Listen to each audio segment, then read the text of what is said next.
Bueno, bienvenidos a esta primera conversación sobre coronavirus. Esta será una serie de conversaciones que decidimos titular Todo cambió, una visión integral de la crisis. En esta primera sesión tengo 3 invitados. La primera de ellas es Carol Ríos de Rodríguez. Ella es presidente fundadora del Instituto Fe y Libertad y es catedrática universitaria. También me acompaña Jesús María Alvarado, quien es abogado, catedrático universitario, miembro del Instituto Fe y Libertad y director de los seminarios Civilización y Perspectivas. Por último, pero no menos importante, nos acompaña Gonzalo Chamorro, quien es profesor de Teología e Historia, es secretario general de la Escuela Superior de Ciencias Sociales de la Universidad Francisco Marroquín, pastor de Cultura Cristiana en la Iglesia Vida Real de Guatemala, director ejecutivo del Instituto Crux y miembro del Instituto de Fe y Libertad. Es locutor y panelista de radio. Bienvenidos, gracias por acompañarnos. Gracias, Jackie. Desde ya invitamos a nuestro público a dejar sus comentarios y preguntas para que puedan interactuar con nosotros. Hoy vamos a hablar un poquito sobre la situación actual para sentar las bases respecto al tema de coronavirus. Veremos que se habla mucho y es una conversación que estaremos llevando a cabo durante varias semanas. La idea es ir de lo general a lo particular. Más adelante tendremos temas muchísimo más especializados como economía, política, psicología, educación, entre otros. Así que si quieren, Carol, ¿nos quiere contar un poquito sobre la crisis, la pandemia y el Bueno, coronavirus? sí, tal vez un poco los grandes números. La pregunta, ¿todo cambió? Es muy interesante porque por lo menos creo que para la gran mayoría de personas esta es la primera pandemia que vivimos. El 11 de marzo de este año, la Organización Mundial de Salud dijo que el coronavirus o COVID-19 ya se había convertido en una pandemia. Y también advirtieron que el ritmo de contagio se iba acelerando.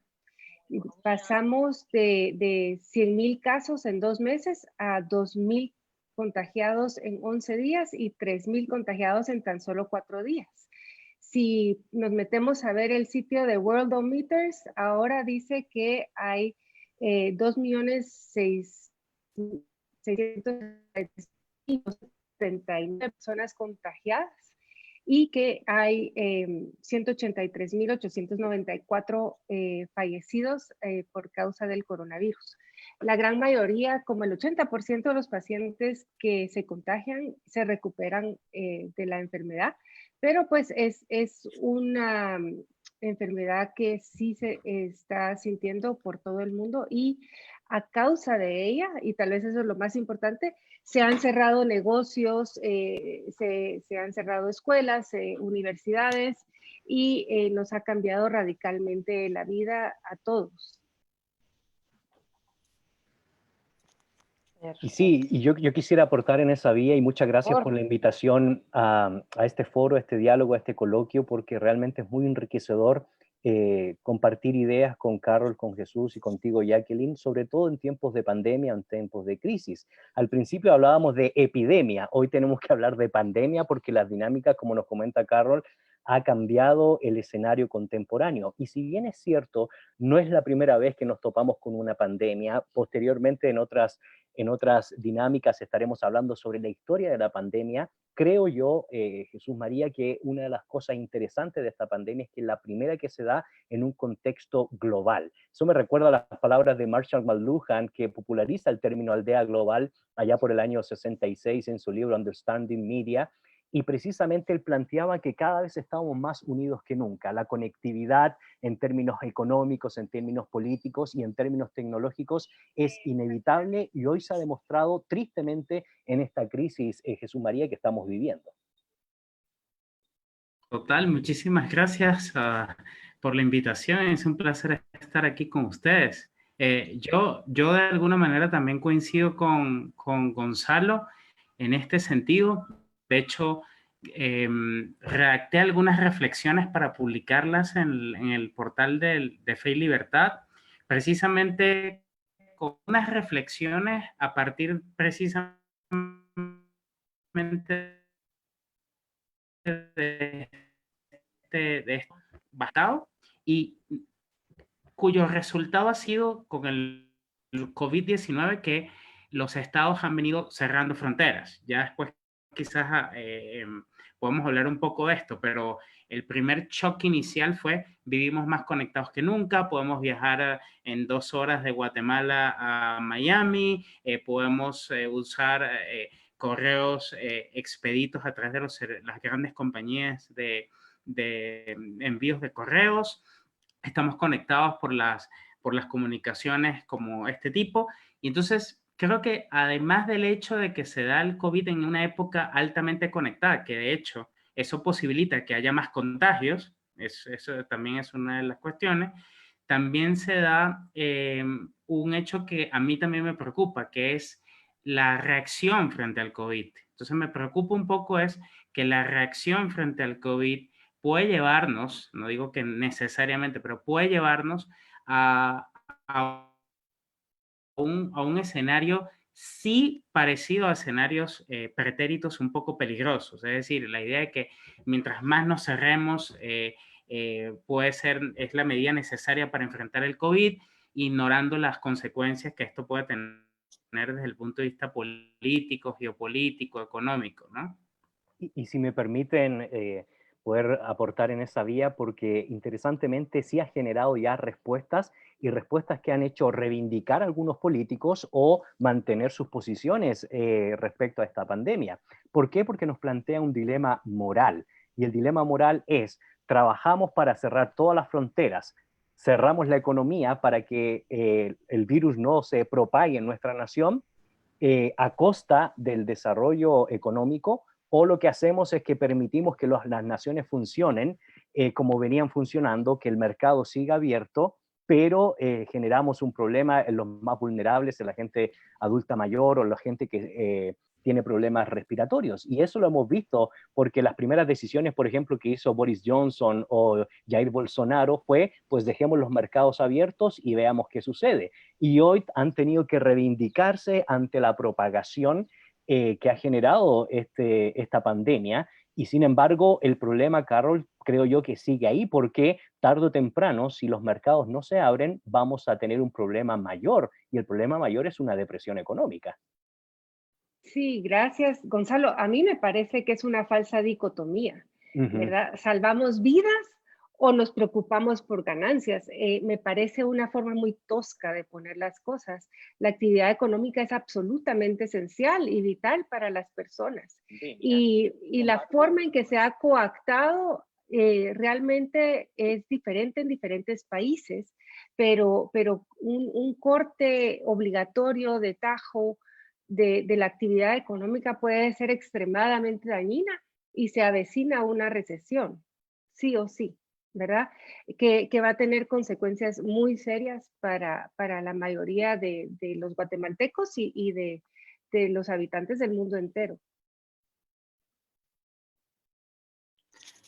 Yo hablaba en algún momento, coincidiendo con lo que han dicho Gonzalo y Carol, hablé en algún momento en mis escritos como de paradojas. Creo que era el término que en ese momento se me vino en la cabeza, ¿no? Sí. Inicialmente la reacción fue, vamos todos como orden global a hacer unas medidas casi homogéneas para todos los países. Esto implica una cuarentena que ya en algunos casos van más de los 40 días, y a la vez una reacción también, que la hemos visto también en el discurso político, de algunos países que decían, bueno, no nos vamos a sumar a las medidas globalistas, vamos a ver qué es lo que necesita cada uno de los países.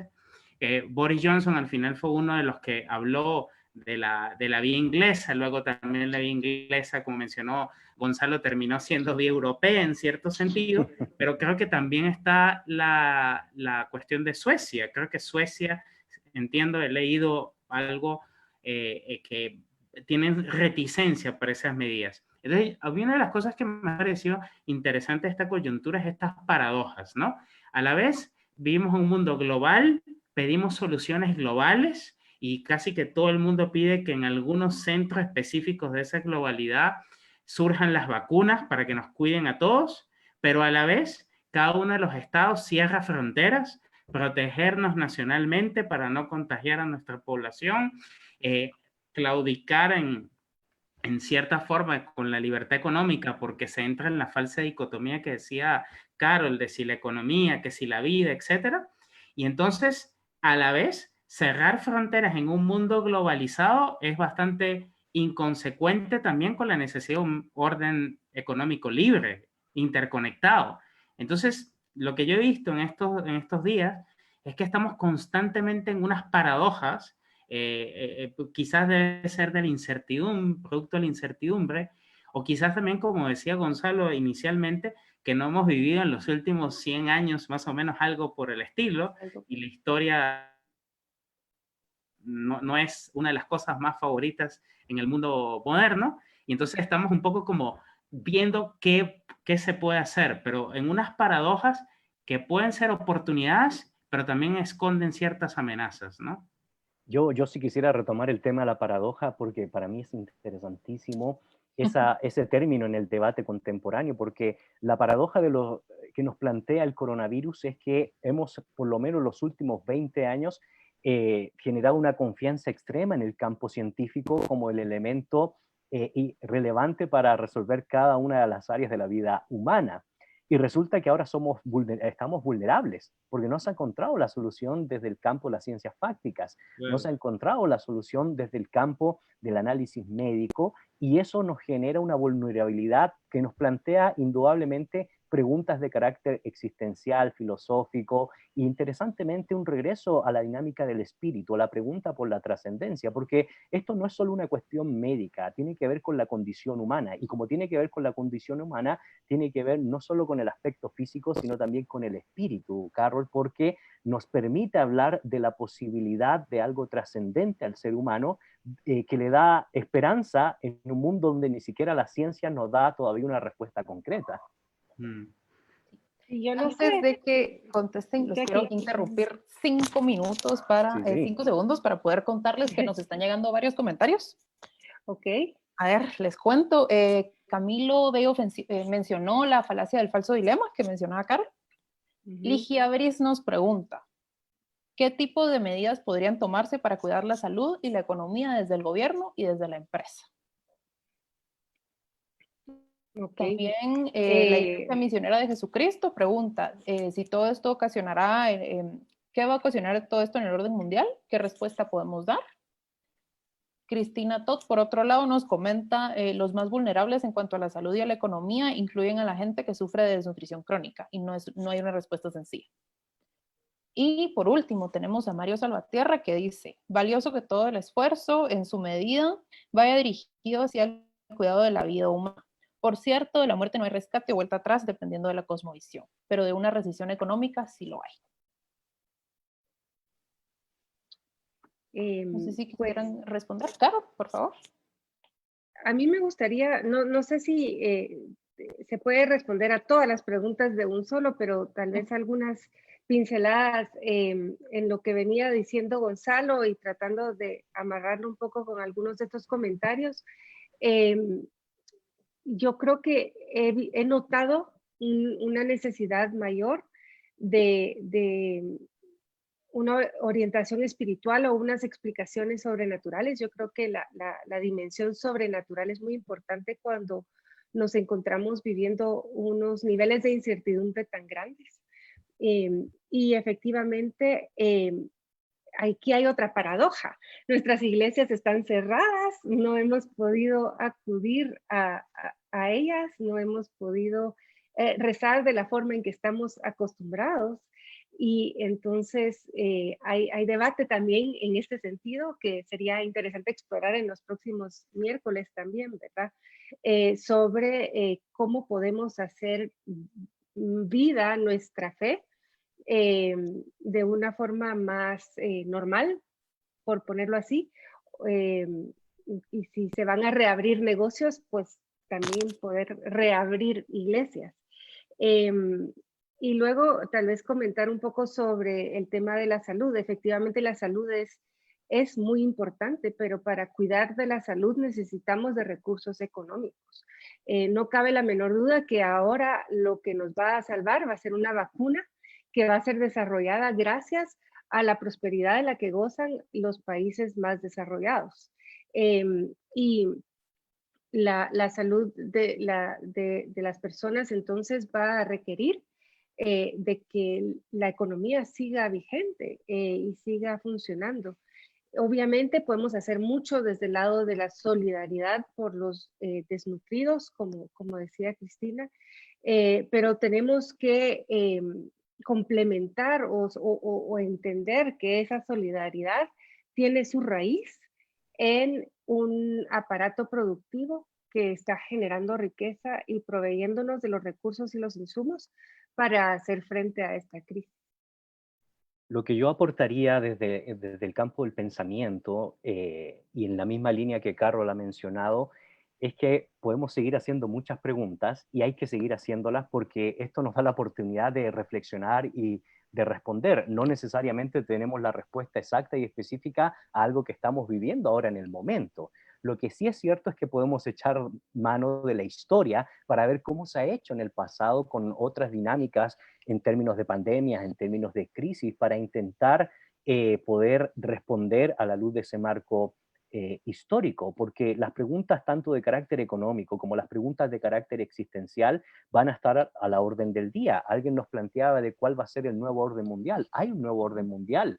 La dinámica de las fronteras hoy nos plantea una nueva temática de cómo se va a desarrollar el campo del intercambio, el campo de las ideas, el campo de las ciencias, el mundo universitario, la misma educación, que es un tema que estaremos tocando más adelante. El mundo va a cambiar, las clases presenciales van a cambiar, las cátedras tal cual como nosotros la hemos conocido y la hemos practicado en el mundo universitario, probablemente nos genere un nuevo marco filosófico educativo que nos plantee la reflexión que ya se ha venido haciendo, ¿verdad? ¿Qué significa educar en tiempos donde la distancia ha roto, la distancia ha muerto? Y esto digo yo que es importante plantearlo de la historia, porque cuando uno recuerda en el pasado, uno piensa, por ejemplo, lo que le provocó la crisis de casi perder una pierna a Ignacio de Loyola en la batalla de Pamplona, y esa crisis en primera instancia lo llevó a buscar libros de guerra para resolver el problema. Y no encontró una respuesta y lo llevó entonces a buscar libros de espiritualidad, a regresar a las Sagradas Escrituras y a intentar responder desde el plano de la fe, desde el plano filosófico, a la crisis que personalmente le estaba viviendo.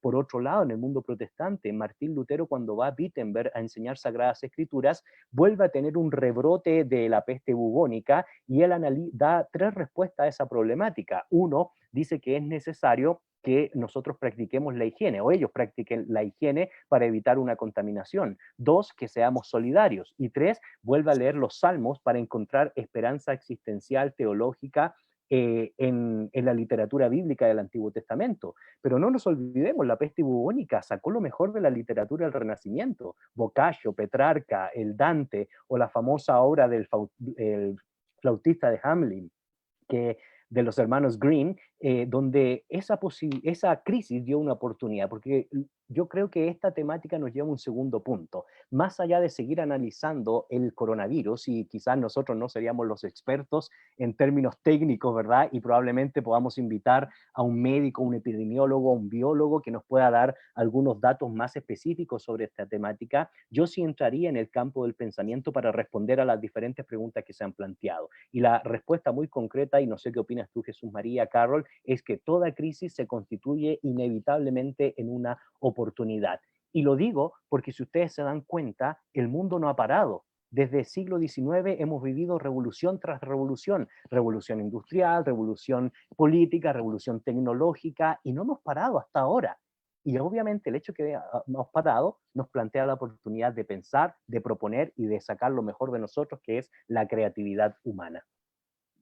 Y yo agregaría a eso que has expuesto, Gonzalo, y que mencionó Carol, a la pregunta también de la persona entre qué pueden aportar el gobierno y la empresa privada. Yo estaría de acuerdo con lo que mencionó Carol. Si vemos un poco las noticias, la empresa privada es una de las que está haciendo mucho más que los gobiernos. La empresa privada es la que ha tomado la iniciativa. Empresas que incluso han usado sus empresas para producir productos de higiene y que no son empresas que están en el ámbito, por ejemplo, de la higiene. Son empresas que han dado dinero para ayudar a los más necesitados, pero también han invertido en vacunas. Los gobiernos obviamente tienen unas tareas importantes que hacer, constitucionales, pero los gobiernos de alguna manera no siempre, ni en todos los casos, y la historia sí lo ha dicho, son los que han estado a la vanguardia de los grandes inventos. Esto ha sido más bien el producto de la libertad científica, tecnológica e intelectual en la sociedad. Y eso se ve, por ejemplo, hablando un poco, conectando con el tema de cómo hemos en el mundo constantemente yéndonos a un intento de homogeneizar todo y creer que todo se va a resolver con una sola vía. Vemos, por ejemplo, el experimento un poco político de los Estados Unidos tomando su propio modelo constitucional, federalismo.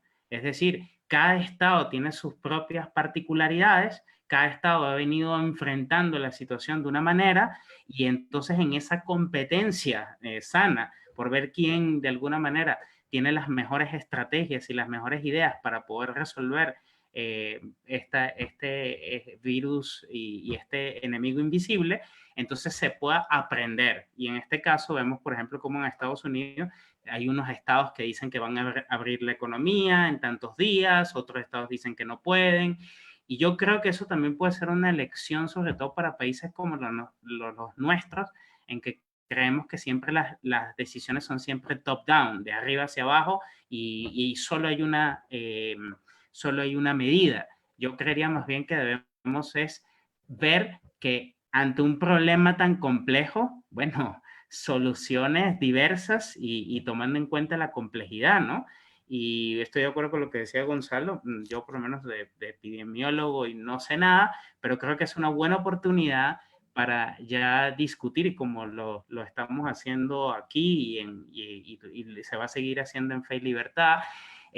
También aprovechar el momento para poder discutir unos temas que yo creo que han venido aflorando. Un tema que me gustaría cerrar con esta intervención es esta idea que según la cual el hombre es casi un proyecto en sí mismo, no necesitamos ningún tipo de espiritualidad, la ciencia es básicamente la que nos hará libres, la ciencia todavía está debatiendo de si se puede conseguir o no una vacuna, y la pregunta que yo me hago es, ¿y si no conseguimos la vacuna, qué hacemos? ¿Se para el mundo? ¿Nos despedimos amargados de este mundo? Yo creo que más bien es el momento también para tomarnos con seriedad la prudencia, el mensaje cristiano, la felicidad, el humor, la conversación sana con amigos, aunque no nos podamos ver físicamente, para poder debatir y aprender pues de los errores, de las experiencias de otros y también de proyectarnos hacia el futuro, ¿no? Y yo sé que hay varias preguntas, Jacqueline, solo antes de darte el tiempo, yo quería tomar esa reflexión de Carol y Jesús María, porque ya hemos planteado que toda crisis es una oportunidad, recordarle a nuestros televidentes u oyentes que este es un primer paso del Instituto Fe y Libertad, donde después estaremos respondiendo técnicamente, porque hay preguntas que tienen que ver meramente con nuestra coyuntura. Por ejemplo, desde el plano económico, nuestra economía mayoritariamente es informal, y a eso se le agrega qué vamos a hacer con la pequeña y mediana empresa, ¿verdad? Si esto lo seguimos alargando, y así sucesivamente. Y lo que planteaba Jesús María es importantísimo. Esto no solo lo podemos tratar desde el plano económico, desde el plano político, desde el campo de las ciencias fácticas, porque si llegamos a cero en términos de población humana producto del coronavirus, lo único que nos va a quedar es el espíritu, es la teología, es la fe, en algo que realmente nos pueda dar esperanza y en algo que pueda darle sentido al sufrimiento y al dolor. Bueno, y con esa pausa les cuento qué nos están comentando. A ver, Alejandro Barrio nos dice, la vida humana es importante, pero esta situación no es solo médica, sino económica y social. No pueden haber más muertos de hambre y por conflictos sociales. Por otro lado, Camilo Bello dice, independientemente del corte ideológico político, las decisiones que se aprueban tienen que pasar exclusivamente por salvaguardar la vida, cosa que no comparto. Y cita, navegar es preciso, vivir no es preciso. Alejandro Barrios comenta otra vez, la vacuna no es la solución, sino medicamentos para los efectos, pues virus hay decenas de miles. Maggie Hill también menciona, la pequeña empresa está sufriendo y sé que es la que mantiene la economía. ¿Qué opinan de esto? Y también pregunto, ¿por qué esta pandemia se está manejando tan diferente a las pandemias anteriores? ¿Por las comunicaciones que tenemos ahora, por falta de fe o por miedo? Y Juan José Ramírez nos dice, ¿es posible descentralizar la acción preventiva ante estas pandemias? ¿Es recomendable? Excelentes preguntas para mí. y que nos da para varias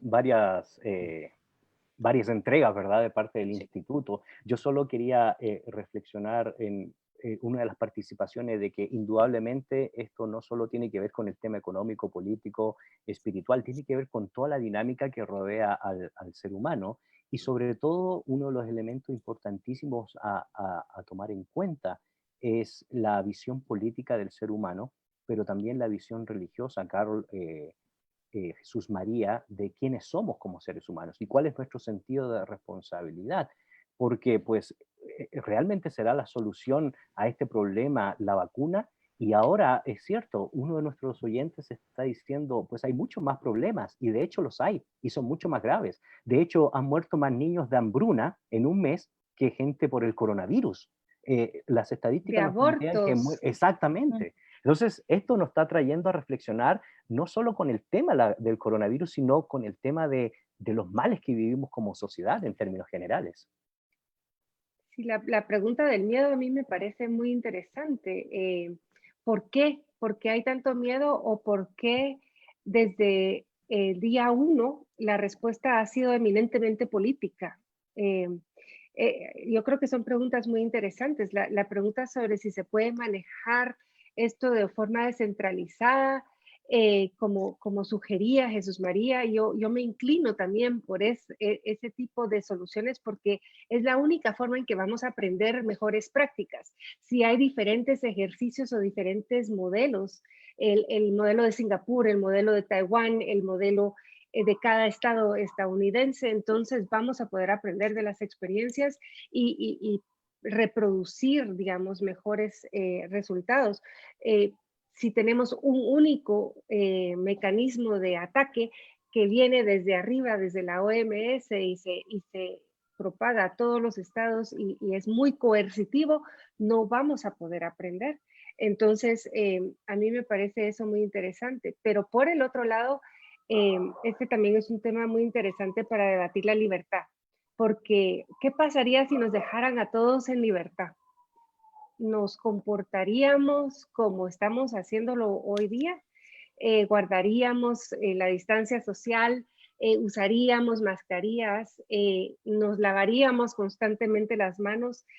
¿Hasta qué punto podemos permitir que los individuos aborden esto de una forma libre? Porque hasta somos como, vamos a ver, tenemos en nosotros mismos el potencial de generar externalidades negativas a otros, porque podríamos contagiar a otros sin siquiera saber que somos contagiosos. Entonces, eso genera una serie de preguntas diferentes, siento yo. ¿Cómo vivimos la libertad responsable en este contexto? Sí, hay un tema que yo también vincularía a una de las preguntas sobre, por ejemplo, sobre cómo los estados han venido afrontando esto o de por qué, y una de las reflexiones o preguntas es, ¿y por qué entonces de alguna manera estamos combatiendo el coronavirus de esta manera y no de otra? ¿Y cuál es su diferencia con respecto a otros combates por parte de ciertos estados a otras epidemias? Y yo creo que una de las cosas que se pudiera discutir luego más a profundidad es el tema de los derechos humanos. Yo creo que hay una relación, me parecería, sobre todo por el discurso, de los derechos humanos con esta situación. Es decir, hemos conquistado esta idea de civilizatoria de los derechos humanos y uno de estos derechos humanos claves es el derecho a la vida. Y entonces, claro, como los derechos humanos tienen esta característica de ser universal, de ser absoluto, de ser inalienable, entonces cada uno de los estados ha venido además comprometiéndose con estas declaraciones. Entonces, creo yo que es una posible explicación a debatir, que en realidad puede darse el caso de que los estados se vean compelidos en esta situación del coronavirus a dar discursos, ruedas de prensa, utilizar todo su arsenal coercitivo para decir hay que garantizar la vida. Pero claro, la paradoja a través de esto es que la vida está amenazada debajo muchas formas. Es decir, son estos mismos estados, como bien lo decía Carol, los que en muchos casos promueven el aborto. Son los mismos casos que promueven ciertas eutanasias a veces mal reguladas. Son las mismas personas o los mismos estados o mismos actores políticos que también tienen una especie que yo llamo, y me disculpen en el auditorio, una especie de culto a la juventud. Es decir, en este caso, esta visión utilitaria, según lo cual entonces los viejos que se terminen de Exterminar. Realmente porque los recursos tienen que estar garantizados hacia los más jóvenes. O sea, hay, como decía Gonzalo, ciertos dilemas morales.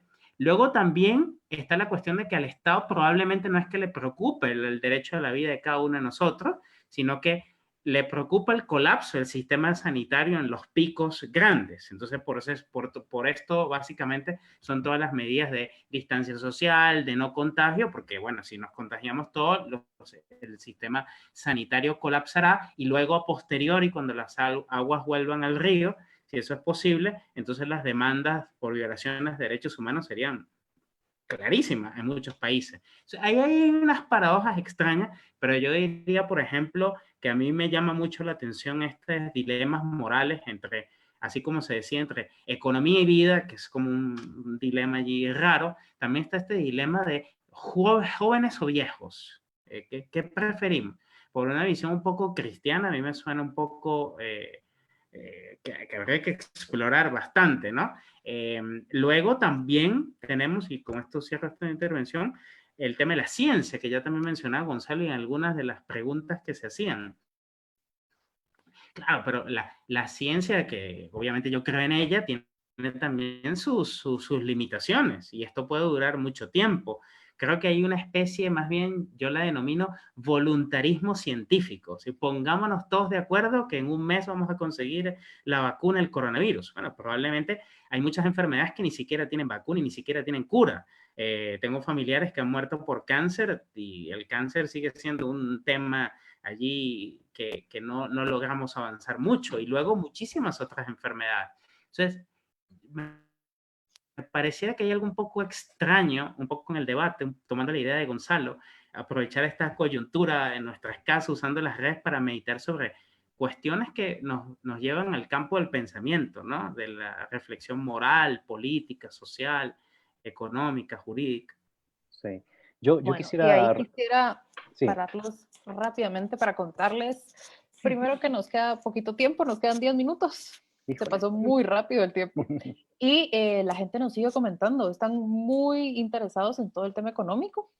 Y para todos ustedes que nos comentaron, que nos hicieron cualquier pregunta con respecto a la economía, vamos a tener una sesión para hablar ampliamente del tema económico. Y a ver, unas preguntas puntuales que les puedo hacer. Por ejemplo, María René Estrada pregunta: ¿consideran adecuado crear protocolos para ir retomando actividades económicas de manera paulatina y gradual? ¿Y cómo se podría hacer esto? Y por otro lado, Anabela Zurdia nos dice: ¿creen ustedes que los encargados de manejar los derechos humanos están haciendo un buen trabajo o podrían ellos hacer algo más importante?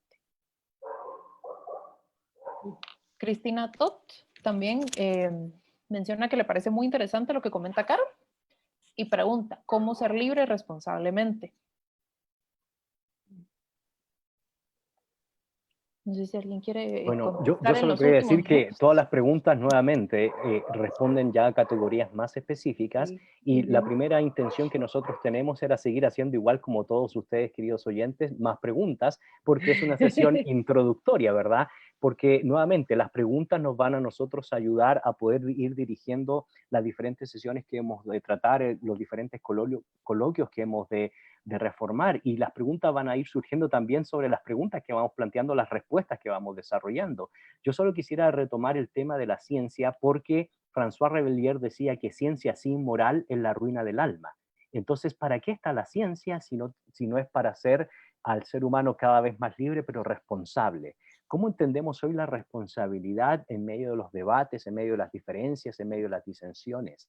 Donde precisamente hoy un desastre natural, una pandemia como el coronavirus, nos está uniendo a todos en algo en común: quedémonos en casa. Seamos de derecha, seamos de izquierda, seamos del norte, seamos del sur, seamos de las partes más frías del polo sur, del polo norte, o las partes donde hay más grados de calor. Independientemente de ellos, nos está planteando una dinámica el planeta Tierra que precisamente nos invita a reflexionar en la pregunta de quiénes somos. Y a la hora de responder a esa temática, pues nos plantearíamos los puntos de partida. ¿Será que tenemos que seguir insistiendo, por ejemplo, Carlos, Jesús, en las teorías conspirativas que tanto se insistían en el siglo pasado, a inicios del siglo XX? ¿O ya no es tiempo porque se supone que hemos madurado como para seguir manteniendo teorías conspirativas? No lo sé. Los politólogos nos ayudarán en esa dinámica. Lo que sí yo quería plantear es que, indudablemente, esta primera sesión nos va a plantear muchas más preguntas a las posibles respuestas que podamos dar. Incluso comentaría algo muy corto.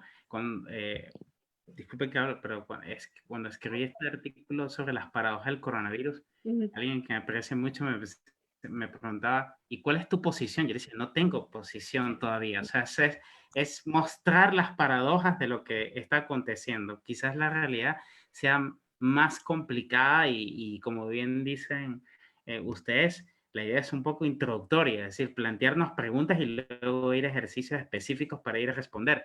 Pero yo creo que las preguntas son válidas cuando muchas de las personas están preocupadas por el tema económico, y yo creo que no es menor. Es decir, este confinamiento a calendas grecas, pareciera decir, hacia indeterminado, puede llegar a ser bastante nocivo para la economía mundial y para la subsistencia humana. Luego tenemos visiones románticas que yo creo que también deberíamos discutir de cuál es el beneficio de nosotros quedarnos en casa, y nos mandan en todas estas imágenes bonitas, por cierto, pero que también tienen un piquete peligroso de cómo los pájaros vuelven a sus hábitats naturales, de cómo las aguas se vuelven mucho más cristalinas. Entonces es como una idea de un mundo sin hombre, me da la impresión. Es decir, es como irnos a que la naturaleza se quede aquí sana y nosotros somos los culpables de todo, y el coronavirus pareciera ser como una especie de plaga que va a purificar la naturaleza. Me preocupa un poco esa visión, la verdad. Y Jesús María, perdón, Carol, una breve interrupción. Yo sé que el tiempo se está agotando, pero ¿cómo revaluamos hoy el concepto de familia? Porque resulta que una de las cosas que más yo he visto en las redes sociales es, hace tiempo que no almorzaba, no comía, no tomaba un café con mi papá, con mi mamá, donde todo el núcleo familiar estaba junto, porque vivimos una vida tan ocupada, vivimos, como yo decía hace un momento, revolución tras revolución, que no habíamos tenido el tiempo para sentarnos y para recordarnos qué implica ser familia hoy en tiempos de coronavirus, que probablemente va a ser otro tema que se trate de manera específica, pero eso también ha generado un problema en Guatemala, porque el aumento de violencia intrafamiliar ha generado algunos casos ya complicados en la nación. Así es, pues yo creo que las preguntas que nos han hecho todas van a servir de insumos para las próximas sesiones. Me interesa muchísimo que abordemos los temas económicos, a mí me preocupan muchísimo. También las respuestas políticas, tratar de hacer un análisis de las decisiones que están tomando los gobiernos y tratar de hacer un análisis tal vez comparativo de los diferentes modelos. Me parece que es de extrema importancia el tema de los derechos humanos y cómo podemos valorar la vida, porque efectivamente valoramos muchísimo la vida, ¿verdad? Cada persona que ha fallecido por causa del coronavirus importa, ¿verdad? Y cada cada persona que se ha salvado y ha sido contagiada y se ha salvado, nos importa, o sea, cada vida importa. Pero, ¿cuáles son los valores más grandes? ¿O estamos dispuestos a sacrificar cualquier cosa por la vida, o hay algo más allá, verdad? Como sugería la pregunta de Camilo, hay cosas por las cuales vale la pena dar la vida. Sería una pregunta interesante de hacer. Y así que pues yo tengo mucha ilusión de seguir conversando con ustedes y con otros expertos invitados en los miércoles que vienen, y que se vuelva una reunión muy agradable, donde realmente podamos ir descubriendo nosotros, como decía Jesús María, no tenemos todas las respuestas, tenemos un montón de preguntas, donde podamos ir descubriendo juntos qué mundo nos depara esta crisis. Bueno, y muchas gracias a ustedes. Aprovecho estos últimos minutos que nos quedan en la transmisión para agradecerles, Carol, Jesús María y Gonzalo, por su participación, y al público por mandar sus preguntas. Todas las preguntas que hicieron las vamos a anotar y tomarlas en cuenta para las futuras conversaciones. Y periódicamente les vamos a dar a conocer los temas. Vamos a hablar sobre economía, política, educación, psicología y muchos otros temas más. Muchas gracias. Muchas gracias. Gracias. Y a todo este público los queremos invitar a que estén pendientes de nuestras redes sociales. Ahí vamos a estar publicando tanto los enlaces de esta grabación como de las grabaciones futuras. El artículo que mencionó Jesús María lo pueden encontrar en nuestro sitio web en www.felibertad.org. Y la próxima semana vamos a hablar sobre la visión histórica de las pandemias. Esperamos que nos puedan acompañar y muchas gracias. Muchas gracias. Gracias. Gracias.